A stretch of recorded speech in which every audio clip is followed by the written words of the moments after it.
பதஞ்சலி யோக சூத்திரங்கள் விளக்கியது சுவாமி விவேகானந்தர். சமாதி பாதம் 35வது சூத்திரம். எத்தகைய சமாதி நிலைகள் அபூர்வமான புலன் அனுபவங்களை உண்டாக்குமோ அத்தகையவை மனத்தை நிலைநிறுத்த காரணமாக அமைகின்றன. இது இயல்பாகவே தாரணையினால், அதாவது ஒருமைப்பாட்டினால் வருகிறது. மூக்கு நுனியில் மனத்தை குவித்து பழகினால் சில நாட்களுக்கு பிறகு ஒருவர் அற்புதமான நறுமணங்களை முகரலாம் என்று யோகிகள் கூறுகின்றனர். நாக்கின் அடிநுனியில் குவித்து பழகினால் சில ஒலிகளை கேட்கலாம். நாக்கின் நுனியில் குவித்தால் அரிய சுவைகளை உணரலாம். நாக்கின் நடுவில் குவித்தால் ஏதோ ஒன்றுடன் தொடர்பு கொள்வது போன்ற உணர்ச்சி ஏற்படும். அன்னத்தில் குவித்தால் அற்புதமான பொருட்கள் தெரிய ஆரம்பிக்கும். யோக பயிற்சியில் ஈடுபட்டு அதே வேளையில் அதன் உண்மையில் சந்தேகம் உள்ளவர்கள் இந்த பயிற்சிகளை செய்தால் அவர்களின் சந்தேகம் நீங்க பெற்று அவர்கள் சாதனையில் மேலும் முயற்சியுடன் ஈடுபடுவார்கள். 36. அல்லது எல்லா துயரங்களுக்கும் அப்பால் உள்ள பேரொளியை தியானிப்பதாலும் சமாதி நிலை அடையப்படுகிறது. இது மற்றொரு வகை சமாதி. இதய தாமரையின் இதழ்கள் கீழ்நோக்கி இருப்பது போலவும் அதனூடே சுழுமுனை நாடி செல்வது போலவும் நினையுங்கள். மூச்சை உள்ளே இழுங்கள். அதை வெளிவிடும்போது தாமரையின் இதழ்கள் மேல் நோக்கி திரும்புவது போல் பாவனை செய்யுங்கள். தாமரைக்குள்ளே பேரொளி பிளம்பான ஜோதி ஒன்று இருப்பதாக நினையுங்கள். அதை தியானியுங்கள். 37வது சூத்திரம். அல்லது புலனின்ப பொருட்களின் மீதுள்ள எல்லா பற்றுக்களையும் விட்டுவிட்ட உள்ளத்தை தியானிப்பதாலும் சமாதி ஏற்படுகிறது. நீங்கள் மதிக்கின்ற, போற்றுகின்ற, முற்றிலும் பற்றற்றவர் என்று நீங்கள் அறிந்த ஒரு மகானின் உள்ளத்தை சிந்தியுங்கள். அவரது உள்ளம் பற்றற்று இருக்கிறது. அதை தியானம் செய்யுங்கள். அது உங்கள் மனத்தை அமைதி பெற செய்யும். இது முடியாவிட்டால் மற்றொரு வழி இருக்கிறது. 38வது சூத்திரம். அல்லது கனவு மற்றும் தூக்கத்தில் ஏற்படும் அறிவை பற்றி தியானிப்பதாலும் சமாதி கூடுகிறது. தேவதைகள் வந்து பேசுவதாகவும் ஆனந்த பரவச நிலையில் இருப்பதாகவும் காற்றினிலே தவழ்ந்து வரும் இனிய கீதத்தை கேட்பதாகவும் சில வேளைகளில் கனவு காணலாம். கனவில் அவன் பேரானந்தத்தில் திளைத்திருப்பான். விழித்த பிறகு அந்த கனவு அவனது மனதில் ஆழமாக பதிந்திருக்கும். அந்த கனவை உண்மை என நினைத்து அதை தியானம் செய்யுங்கள். அது முடியாவிட்டால் உங்களுக்கு இனிமை தருகின்ற ஏதாவது புனிதமான ஒன்றை தியானியுங்கள். 39. அல்லது உங்களுக்கு உகந்த ஒன்றை தியானிப்பதால் சமாதி கூடுகிறது. உகந்தது என்பதற்காக இழிந்ததையும் நாடலாம் என்பது பொருள் அல்ல.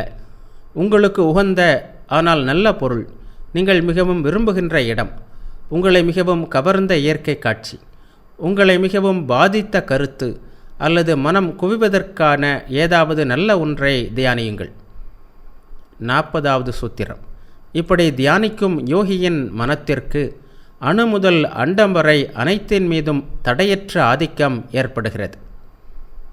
இந்த பயிற்சியின் மூலம் மிக நுண்ணிய பொருளையும் பிரம்மாண்டத்தையும் மனத்தால் எளிதாக தியானம் செய்ய முடிகிறது. இவ்வாறு மனத்தின் அலைகள் அமைதியடைகின்றன. 41வது சூத்திரம். இவ்வாறு வலிமை குன்றிய அடக்கப்பட்ட விருத்திகளை உடைய யோகி கொள்பவன், கொள்ளும் கருவி, கொள்ளப்படும் பொருள், அதாவது ஆன்மா, மனம், புறப்பொருட்கள் இவற்றில் ஒருமைப்பாடும் சம பார்வையும் பெறுகிறான். பளிங்கை போல் மனம் தெளிவாக இருக்கிறது. இடைவிடாத இந்த தியானத்தின் பயன் என்ன? முன்பு ஒரு சூத்திரத்தில் பதஞ்சலி முனிவர் பல்வேறு தியானங்களை பற்றி கூறியிருப்பதை நினைவுபடுத்தி கொள்ள வேண்டும். முதலில் தூல பொருள், பிறகு சூட்சும பொருள், பின்னர் அதைவிட சூட்சுமமான பொருள், இவ்வாறு படிப்படியாக உள்ள தியானங்களை அவர் விவரித்திருக்கிறார். இப்படி செய்வதால் தூலப்பொருளைப் போலவே சூட்சும பொருள் மீதும் எளிதில் தியானிக்க முடியும். கொள்பவன், கொள்ளப்படும் பொருள், கொள்ளும் கருவி, அதாவது ஆன்மா, புறப்பொருள், மனம் என்ற மூன்றையும் இங்கு யோகி காண்கிறான். தியானத்திற்கு 3 பொருட்கள் நமக்கு தரப்பட்டுள்ளன. முதலில் உடல் மற்றும் ஜடப்பொருள் போன்ற தூலப்பொருள், இரண்டாவது சூட்சும பொருளான மனம் அல்லது சித்தம், மூன்றாவது குணங்களுடன் கூடிய புருஷன், அதாவது உண்மையான புருஷன் அல்ல, நான் உணர்வுடன் கூடிய புருஷன். பயிற்சியின் மூலம் யோகி இந்த எல்லா தியானங்களிலும் நிலை பெறுகிறான். தியானிக்கும்போது மற்ற எண்ணங்கள் அனைத்தையும் புறக்கணித்து தியானிக்கும் பொருளுடன் ஒன்றுபட்டு ஐக்கியமாகிறான். அவன் ஒரு பளிங்கு போல் ஆகிறான். பளிங்கின் முன் ஒரு மலரை வைத்தால் பளிங்கு அந்த மலருடன் ஏறக்குறைய ஒன்றுபட்டு விடுகிறது. மலர் சிவப்பாக இருந்தால் பளிங்கும் சிவப்பாக தோன்றும். மலர் நீளமாக இருந்தால் பளிங்கும் நீளமாக தோன்றும். 42வது சூத்திரம். சொல், பொருள், அதன் விளைவான அறிவு, இந்த மூன்றும் கலந்து நிற்பது வினாவோடு கூடிய சமாதி. இங்கு சொல் என்பது அதிர்வை குறைக்கும், அதாவது அவற்றை உள்ளே எடுத்து செல்கின்ற நரம்பு ஓட்டங்கள். அதனால் வரும் எதிர் செயலே அறிவு. இதுவரை கூறப்பட்ட தியானங்கள் எல்லாம் வினாவுடன் கூடியவை. சவிதர்க்கம் என்கிறார் பதஞ்சலி முனிவர். உயர்வகை தியானங்களை பின்பு தருகிறார். வினாவுடன் கூடிய தியானத்தில் சொல், பொருள், அறிவு மூன்றின் சேர்க்கையின் விளைவாக தியானிப்பவன், தியானிக்கப்படும் பொருள் என்ற இருமை இருக்கிறது. முதலில் புற அதிர்வாகிய சொல், இது பொறி வழியாக உள்ளே எடுத்து செல்லப்படும்போது தோன்றுவது பொருள். இதன் பிறகு சித்தத்தில் எதிர் செயலாக கிளம்பும் அலை அறிவு. நாம் பொதுவாக அறிவு என்று கூறுவது இந்த மூன்றும் கலந்து நிற்பதையே. இதுவரை நாம் கண்ட தியானங்களிலெல்லாம் இந்த கலவையையே தியான பொருளாக கொண்டிருக்கிறோம். அடுத்த சமாதி இதைவிட உயர்ந்தது. 43வது சூத்திரம். நினைவு தூய்மை பெறும்போதும் குணங்கள் அற்ற நிலையில் இருக்கும்போதும் தியானிக்கப்படும் பொருளின் கருத்து மட்டும் எஞ்சியிருக்கும் போதும் வினாவற்ற சமாதி உண்டாகிறது. சொல், பொருள், அறிவு ஆகிய மூன்றையும் கடந்து தியானிக்கின்ற பயிற்சியினால் இந்த மூன்றும் ஒன்று கூடாத நிலையை நாம் அடைய முடியும். நாம் இவற்றிலிருந்து விடுபட முடியும். முதலில் இந்த மூன்றையும் பற்றியும் நாம் அறிந்து கொள்ள முயல்வோம். முதலில் பழைய உதாரணத்தை நினைவு கூர்வோம். சித்தம் ஒரு குளம். அதிர்வு அல்லது சொல் அல்லது ஒலி, அதில் எழும் அலை. உங்களுள் சித்தம் என்னும் அமைதியான குளம் உள்ளது. நான் பசு என்று சொல்கிறேன். இந்த ஒலி உங்கள் காது வழியாக உள்ளே சென்றதும் உங்கள் சித்தத்தில் ஓர் அலை உண்டாகிறது. அந்த அலை பசு என்ற கருத்தை, அதாவது அந்த உருவத்தின் பொருளை உண்டாக்குகிறது. நீங்கள் அறிகின்ற பசு என்ற தோற்றம் உண்மையில் புற மற்றும் அக ஒலி அதிர்வுகளுக்கு எதிர் செயலாக சித்தத்தில் எழும் அலையே. சொல் அல்லது ஒலி மறைந்தவுடன் எண்ண அலையும் மறைகிறது. சொல்லின்றி உருவம் இருக்க முடியாது. ஆனால் ஒலி கேட்காமல் பசுவை நினைக்கும்போது எவ்வாறு பசு தோற்றம் உண்டாகிறது என்று நீங்கள் கேட்கலாம். இங்கே நீங்கள் உங்களுக்குள்ளேயே ஒலியை எழுப்புகிறீர்கள். உங்கள் மனத்திற்குள்ளேயே மெதுவாக பசு என்கிறீர்கள். உடனே அலை எழுகிறது. இந்த ஒலி குறிப்பு இன்றி அலை எழ முடியாது. ஒலி புறத்திலிருந்து வராவிட்டால் அகத்திலிருந்து வரும், அவ்வளவுதான். ஒலி நீங்கினால் அலையும் நீங்கும். எஞ்சியிருப்பது எது? எதிர் செயலின் விளைவு, அதாவது அறிவு. பிரிக்க முடியாதபடி இந்த மூன்றும் நம் மனதில் கலந்திருக்கிறது. ஒலி எழுந்ததும் புலன்கள் அதிர்கின்றன. உடனே எதிர் செயலான அலையும் உண்டாகிறது. இவை ஒன்றன்பின் ஒன்றாக தொடர்ந்து விரைவில் வருவதால் அவற்றை பிரித்தறிய முடியவில்லை. நீண்ட காலம் இந்த தியான பயிற்சி செய்தால் எண்ணப்பதிவுகள் அனைத்திற்கும் கொள்கலமான நினைவு தூய்மையடைகிறது. அப்போது இவற்றை தனித்தனியாக பிரித்து தெளிவாக அறிய முடியும். இது நிர்விதர்க்கம், வினாவற்ற சமாதி எனப்படும். 44வது சூத்திரம். இன்னும் நுண்மையான பொருட்களை தியான பொருளாக கொண்ட ஆராய்ச்சியுடன் கூடிய சவிசார சமாதியும் ஆராய்ச்சியற்ற நிர்விசார சமாதியும் இந்த சமாதி முறைகளை கொண்டே விளக்கப்படுகின்றன. முன்பு கூறப்பட்டது போன்றதொரு முறை இங்கும் பயன்படுகிறது. ஆனால் தூல பொருட்களுக்கு பதிலாக சூட்சும பொருள் தியானத்திற்கு எடுத்துக்கொள்ளப்படுகிறது. 45வது சூத்திரம். நுண்பொருட்கள் பிரதானத்தை முடிவாக உடையவை. பூதங்களும் அவற்றிலிருந்து உண்டான பொருட்களும் தூல பொருட்கள். நுண்பொருட்கள் தன்மாத்திரைகளிலிருந்து அல்லது நுண் மூலக்கூறுகளிலிருந்து ஆரம்பிக்கின்றன. பொறிகள், மனம், அதாவது பொறிகளின் மொத்தம், நான் உணர்வு, சித்தம், அதாவது எல்லா வெளிப்பாடுகளுக்கும் காரணமானது என்பவையும் சத்துவ, ரஜஸ், தமஸ் என்னும் குணங்கள் சமப்பட்டு நிற்கும் நிலையாகிய பிரதானமும் முக்கியம். பிரகிருத்தியும் அதாவது இயற்கையும், அவ்வியக்தமும் அதாவது தோன்றா நிலையும் ஆகிய எல்லாம் நுண்பொருட்கள் என்னும் பிரிவில் அடங்கும். புருஷன் அதாவது ஆன்மா மட்டுமே இதில் அடங்காதது. 46வது சூத்திரம். இவை யாவும் விதையுடன் கூடிய சமாதிகள். இவை முன்வினைகளின் விதைகளை அழிப்பதில்லை. எனவே இவற்றால் முக்தி தர முடியாது. இவை யோகிக்கு எதை கொடுக்கும் என்பது அடுத்த சூத்திரத்தில் கூறப்படும். 47. விவேகம் கடந்த சமாதி தூய்மையடையும் போது சித்தம் நிலை பெறுகிறது. 48. அதிலுள்ள அறிவு உண்மையால் நிறைக்கப்பட்டது எனப்படும். அடுத்த சூத்திரம் இதனை விளக்குகிறது. 49வது சூத்திரம். சான்றோர்களிடமிருந்து கேட்பதாலும் அனுமானத்தினாலும் பெரும் அறிவு சாதாரண பொருட்களை பற்றியது. இப்போது கூறிய சமாதியிலிருந்து பெரும் அறிவு மிகவும் உயர் வகையானது. அனுமானமும் சான்றோர்களின் வாக்கும் செல்ல முடியாத இடத்திற்கு ஊடுருவி செல்ல வல்லது. இதன் கருத்து என்ன? நேரடி அனுபவம், அனுமானம், தகுதி படைத்தோரின் கூற்று இவைகளின் மூலமே சாதாரண பொருட்களை பற்றி நாம் அறிகிறோம். சாஸ்திரங்களாகிய வேதங்களில் கூறப்பட்டிருக்கும் உண்மைகளை கண்டறிந்த ரிஷிகளையே தகுதி உடையவர்கள் என்று யோகிகள் குறிப்பிடுகிறார்கள். ரிஷிகளின் கூற்று ஆகையால்தான் சாஸ்திரங்களே அத்தாட்சி பெறுகின்றன என்கின்றனர் யோகிகள். ஆனால் சாஸ்திரங்களும் நம்மை அனுபூதி நிலைக்கு கொண்டு போகாது என்றும் அவர்கள் கூறுகின்றனர். எல்லா வேதங்களையும் நாம் படிக்கலாம், ஆனாலும் நமக்கு மெய்யுணர்வு எதுவும் உண்டாகாது. அவர்களின் உபதேசங்களை நாம் பயிற்சி செய்வோமானால் வேதங்கள் கூறுவதை அனுபூதியில் நாம் உணரலாம். ஆராய்ச்சியோ நேரடி அனுபவமோ அனுமானமோ ஆப்த வாக்கியங்களோ செல்ல முடியாத இடங்களுக்கு அனுபூதி ஊடுருவி செல்கிறது. இதுவே இந்த சூத்திரத்தின் கருத்து. சுய அனுபூதியே உண்மையான மதம், மற்றவையெல்லாம் ஆயத்தம் மட்டுமே.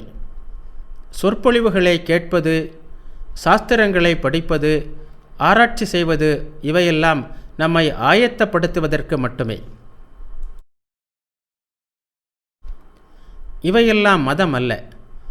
அறிவு உடன்படுவதோ மறுப்பதோ மதமாகாது. புலன்களால் புறப்பொருளை நேரடியாக அறிவது போல் ஆன்மீக விஷயங்களை இன்னும் சிறப்பாக நேரடியாக அறியலாம் என்பது யோகிகளின் அடிப்படை கருத்து. மத உண்மைகளான இறைவன் மற்றும் ஆன்மாவை புலன்களால் அறிய முடியாது. நான் என் கண்களால் கடவுளை காண முடியாது, கைகளால் அவரை தொட முடியாது. புலன்களுக்கு அப்பால் உள்ள விஷயங்களை அறிவால் ஆராய்ந்தும் அறிய முடியாது என்பதும் நமக்கு தெரியும். நிச்சயமற்ற ஓரிடத்தில் தர்க்க அறிவு நம்மை விட்டுவிடுகிறது. நாம் ஆயுட்காலம் முழுவதும் ஆராயலாம். பல்லாயிரம் ஆண்டுகளாக உலகில் இவ்வாறு தான் நடந்தும் வருகிறது. இதனால் எல்லாம் மத உண்மைகளை மெய்ப்பிக்கவோ மறுக்கவோ இயலாது என்பதே அதன் முடிவு. நேரில் அறிவதை ஆதாரமாக கொண்டு அந்த அடிப்படையில் நாம் ஆராய்ச்சி செய்யலாம். எனவே ஆராய்ச்சி என்பது இந்த நேரடி அறிவு என்ற எல்லைக்குள் தான் நிற்க வேண்டும் என்பது தெளிவு. அதை கடந்து ஒருபோதும் அதனால் செல்ல முடியாது. புலனறிவை கடந்து அதற்கு அப்பால்தான் அனுபூதியின் முழு சாம்ராஜ்யமும் உள்ளது. நேரடியான புலனறிவிற்கும் தர்க்க அறிவுக்கும் அப்பால் செல்லலாம் என்கிறான் யோகி. தன் புத்தியை கடந்து அப்பால் செல்லும் ஆற்றல் மனிதனிடம் உள்ளது. மனிதனிடம் மட்டும் அல்ல, இந்த ஆற்றல் ஒவ்வொரு ஜீவனிலும் ஒவ்வொரு பிராணியிலும் உள்ளது. யோக பயிற்சியால் இந்த ஆற்றல் விழித்தெழுகிறது. அப்போது மனிதன் அறிவின் எல்லைகளை கடக்கிறான். அறிவனைத்தையும் கடந்தவற்றை நேரில் உணர்கிறான். 50வது சூத்திரம். இந்த சமாதியால் உண்டாகும் சம்ஸ்காரம் மற்ற எல்லா சம்ஸ்காரங்களையும் தடுக்கிறது. முந்தைய சூத்திரம் ஒன்றில் உணர்வு கடந்த நிலைக்கு செல்வதற்கு ஒருமைப்பாடுதான் ஒரே வழி என்று கண்டோம். மனம் ஒருமைப்பட தடையாயிருப்பவை கடந்த கால சம்ஸ்காரங்கள் என்பதையும் கண்டோம். மனத்தை குவிக்க முயற்சிக்கும்போது எண்ணங்கள் அலைபாய்வதை கவனித்திருப்பீர்கள். நீங்கள் கடவுளை சிந்திக்க முற்படும் நேரம் பார்த்துதான் இந்த சம்ஸ்காரங்களும் வெளிப்படும். மற்ற நேரங்களில் அவை அவ்வளவாக செயல்படுவதில்லை. உங்களுக்கு அவை எப்போது வேண்டாமோ அப்போது நிச்சயமாக அவை அங்கே இருக்கும். முடிந்தவரை உங்கள் மனத்தை இன்னும் அதிகமாக ஆக்கிரமிக்கும். ஏன் அப்படி? தியானிக்கும்போது ஏன் மற்ற நேரங்களை விட மிகுந்த ஆற்றலுடன் அவை வெளிப்படுகின்றன? ஏனென்றால் நீங்கள் அவற்றை வெளிவராமல் இருக்கும்படி அமுக்குகிறீர்கள். எனவே அவை தங்கள் முழு ஆற்றலுடன் எதிர்க்கின்றன. மற்ற வேளைகளில் அவை எதிர்ப்பதில்லை. பாய வருகின்ற புலி போல் காத்து கொண்டு சித்தத்தில் எங்கேயோ இருக்கின்றன. இந்த பழைய சம்ஸ்காரங்கள்தான் எத்தனை! இவற்றையெல்லாம் அடக்க வேண்டும். அடக்கி நாம் விரும்பும் எண்ணம் மட்டுமே மேலே எழுமாறு செய்ய வேண்டும். ஆனால் அவையெல்லாம் சேர்ந்து ஒரே வேளையில் மேலெழும்ப போராடுகின்றன. இவைதான் மனத்தை ஒருமுகப்படுத்த முடியாமல் தடுக்கின்ற சம்ஸ்காரங்களின் பல்வேறு ஆற்றல்களாகும். எனவே இப்போது கூறிய சமாதியை பயிற்சி செய்ய வேண்டும். அது சம்ஸ்காரங்களை அமுக்கிவிடும் ஆற்றல் பெற்றது. இத்தகைய ஒருமைப்பாட்டினால் எழுகின்ற சம்ஸ்காரம் பிற சம்ஸ்காரங்களை தடுத்து அவற்றை அடக்கி வைக்கின்ற ஆற்றல் பெற்றதாக இருக்கும். 51வது சூத்திரம். மற்ற சம்ஸ்காரங்களை தடுக்கின்ற இந்த சம்ஸ்காரங்களையும் தடுப்பதால் அனைத்தும் தடுக்கப்பட்டு விதையில்லா சமாதி உண்டாகிறது. ஆன்மாவை உணர்வதே நமது குறிக்கோள் என்பது உங்களுக்கு நினைவிருக்கும். ஆன்மாவை நாம் உணர முடியவில்லை. ஏனெனில் அது இயற்கையுடனும் மனத்துடனும் உடம்புடனும் கலந்திருக்கிறது. மூடன் தனது உடம்பே ஆன்மா என்று நினைக்கிறான். படித்தவனோ மனம்தான் ஆன்மா என்று நினைக்கிறான். இவர்கள் இருவரின் எண்ணமும் தவறு. ஆன்மாவை இவற்றுடனெல்லாம் கலந்திருக்க செய்வது எது? சித்தத்தில் பல்வேறு அலைகள் எழுந்து ஆன்மாவை மூடிக்கொண்டிருக்கின்றன. இந்த அலைகளின் ஊடே ஆன்மாவின் பிரதிபிம்பத்தில் சிறிதை நாம் காண்கிறோம். சித்தத்தில் கோப அலைகள் எழுந்தால் ஆன்மாவை கோபம் உள்ளதாக நாம் காண்கிறோம். நான் கோபமாக இருக்கிறேன் என்கிறோம்.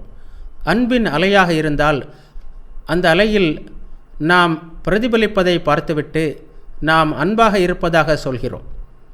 பலவீன அலை எழுமானால் ஆன்மா அதில் பிரதிபலிப்பதை பார்த்துவிட்டு நாம் தளர்வுற்றிருப்பதாக எண்ணுகிறோம். ஆன்மாவை மூடிக்கொண்டிருக்கும் சம்ஸ்காரங்களிலிருந்தே இந்த பல்வேறு எண்ணங்களும் வருகின்றன. சித்தமாகிய குளத்தில் ஓர் அலையேனும் இருக்கும் வரை ஆன்மாவின் உண்மை இயல்பை உணர முடியாது. அனைத்து அலைகளும் அடங்காமல் ஆன்மாவின் உண்மை இயல்பை அறிய முடியாது. ஆதலால் பதஞ்சலி முனிவர் முதலில் இந்த அலைகளை பற்றி விளக்கி கூறுகிறார். இரண்டாவதாக அவற்றை அடக்குவதற்குரிய மிக சிறந்த வழியை காட்டுகிறார். மூன்றாவதாக நெருப்பை விழுங்குவது போல் மற்ற எல்லா அலைகளையும் அடக்கும் மிக வலிமையான அலையை எழுப்ப வழிகாட்டுகிறார். இந்த வலிமையான ஓர் அலை மட்டும் எஞ்சி நிற்கும்போது அதையும் அடக்குவது எளிது. இந்த ஓர் அலையும் அடக்கப்படும்போது எய்துவது விதையில்லாத சமாதி. அது எந்த பதிவையும் விடுவதில்லை. அங்கே ஆன்மா தன் மகிமையில் மிளர்கிறது. ஆன்மா என்பது ஒரு கலவை அல்ல. பிரபஞ்சத்தில் உள்ள நித்தியமான தனிப்பொருள் அதுவே என்று அப்போது நாம் அறிகிறோம். ஆன்மா பிறப்பதில்லை, இறப்பதில்லை, என்றும் உள்ளது, அழிக்க முடியாதது. அதுவே என்றென்றும் உள்ளதான அறிவின் சாரம் என்பதை உணர்கிறோம்.